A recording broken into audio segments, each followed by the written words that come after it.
Now, social media started off as an unregulated space. There was no filter on the content, and this soon proved to be a recipe for hate and misinformation.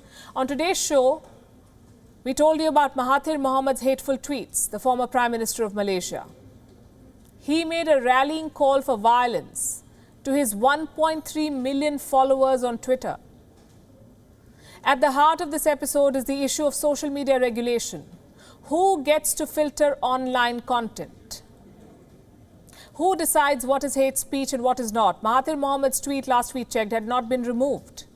On Wednesday, American senators posed these questions to the three big tech giants, Facebook, Twitter and Google. And their answers, we can tell you, were far from satisfying.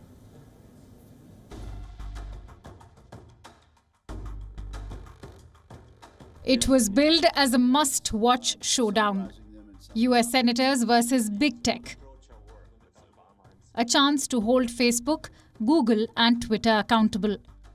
What we got instead was a political slugfest.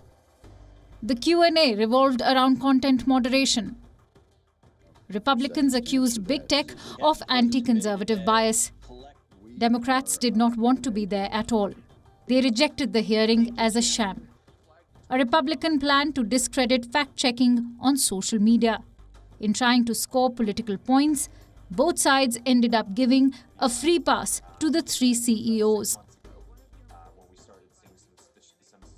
The big debate was around the future of Section 230. It is a legal provision that provides immunity to tech giants. It protects their right to regulate content on their platform. Twitter and Google defended the law fiercely. Facebook was open to possible amendments. Section 230 is the most important law protecting internet speech. And removing Section 230 will remove speech from the internet. Of course, our ability to provide access to a wide range of information is only possible because of existing legal frameworks like Section 230. But I believe Congress has a role to play too in order to give people confidence that the process is carried out in a way that balances society's deeply held values appropriately. And that's why I've called for regulation. When the hearing moved on to the question of anti-conservative bias, things got a bit heated up.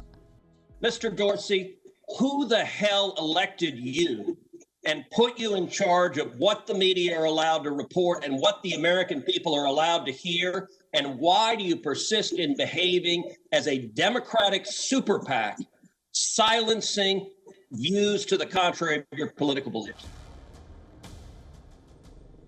Jack Dorsey fielded 48 questions, compared to 21 for Zuckerberg and 12 for Pichai. The Republican senators were putting on a show for Donald Trump. And from the White House, the president was watching and tweeting.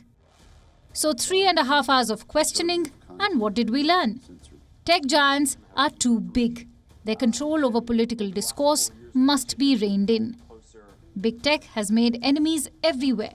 It plays the role of publisher, fact-checker and arbiter. Ideally, these roles should not be centralized, but ambiguous digital laws let them get away with it. Fact-checking has been delegated to third-party groups. But are these groups truly neutral? Or are they using fact-checking as an excuse for censorship?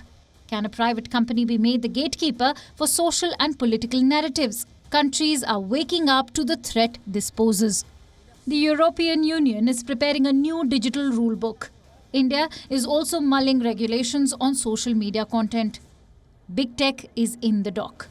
The question they face is this: who is fact-checking the fact-checkers? Bureau Report, WION, World is One.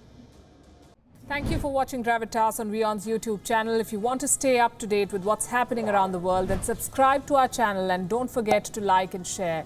Thank you very much for watching WION, World is One.